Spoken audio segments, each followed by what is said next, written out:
நீங்க பைபிள்ல பார்த்தீங்கன்னா, இயேசு கிறிஸ்து வந்து அநேக அற்புதங்கள் செய்யும்போது, யூதர்கள் வந்து இயேசு கிறிஸ்துவ தான் பார்க்காம, ஆக்சுவலி அவர்கிட்டருந்து வந்த அந்த அற்புதங்கள், அதிசயங்களே தேடி போயிட்டுருந்தாங்க.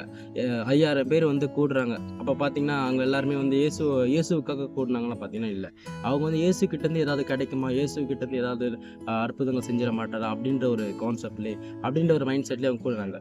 ஸோ டுடேஸ் கிறிஸ்டியன்ஸ் எல்லாருமே நெறைய பேர் வந்து தங்களுடைய ஜெபங்கள்ல இயேசு கிறிஸ்துவிட்டருந்து வருகிற அந்த அற்புதத்தையும், இயேசு கிறிஸ்துவிட்டருந்து வருகிற அந்த நன்மைகளையும் தான் பார்க்குறாங்களே தவிர, இயேசு கிறிஸ்துவை பார்க்கிறார்களா? இயேசுவை தேடுகிறார்களா? என்பது ஒரு கேள்வி, ஒரு குறியா இருக்குது. பைபிள் வந்து அற்புதத்த பத்தி, அடையாள பத்தி என்ன சொல்லுது? சயின்ஸ பத்தி என்ன சொல்லுதுன்னா, நீங்க யோவான் எழுதின புஸ்தகத்த பார்த்தீங்க, யோவான் சுவிசேஷத்த பார்த்தீங்கன்னா, அங்க வந்து ஒவ்வொரு அற்புதத்த ஆண்டவர் செய்யும்போது, யோவான் வந்து இங்கிலீஷ்ல அது வந்து சயன்ஸ் அப்படின்ற ஒரு வார்த்தையினால அத அட்ரஸ் பண்ணுவார். அது வந்து ஒரு அடையாளம் அப்படின்ற ஒரு விஷயத்த பத்தி பேசுவார். எதுன்னா அற்புதத்த பத்தி.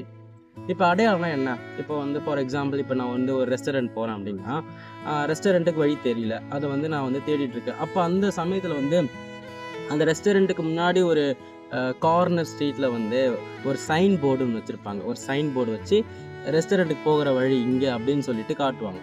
ஆனா, அந்த சைன் போர்ட பார்த்துட்டு நான் அங்கேயே இருப்பேனா, இல்ல இந்த ரெஸ்டாரண்ட்டுக்கு போவேனா அப்படின்னு பார்த்தீங்கன்னா, சைன் போர்ட பார்த்துட்டு நான் ரெஸ்டாரண்ட்டுக்கு போயிடுவேன். அந்த சைன் போர்டு கிட்ட நிக்க மாட்டேன். ஸோ சயின்ஸ் இந்த அடையாளங்கள்லாம் எதுக்காக பயன்படுகிறதுன்னா, ஒரு டெஸ்டினேஷன காட்டுறதுக்கு தான் தவிர, அங்கேயே இருக்கிறதுக்கு கிடையாது.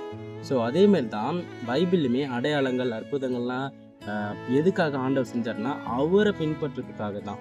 அவர பார்க்கறதுக்காக தவிர, அதையே பார்த்துக்கிட்டு இருக்கிறதுக்காக இல்ல. ஸோ பைபிள்ல சயின்ஸ் இந்த அடையாளம், அற்புதங்கள்லாம் நீங்க பார்க்கும்போது, நம்ம கிறிஸ்தவர்கள் அதுக்காகவே ப்ரேயர் பண்ணிக்கிட்டோ, இல்லன்னா அதையே நாடிக்கிட்டோ, அதையே நம்ம வந்து நம்ம வாழ்க்கையோட கோலாவே இதுவே வச்சுக்கிட்டு இருக்க இல்லாம, நாம் இயேசு கிறிஸ்துவை நாட வேண்டும். அற்புதம், அடையாளங்கள் இயேசுகிட்ட போகறதுக்கான ஒரு வழி தான் தவிர, அங்கேயே நம்ம இருக்கிறதுக்காக அது வந்து ஆண்டவர் நடத்தணும்.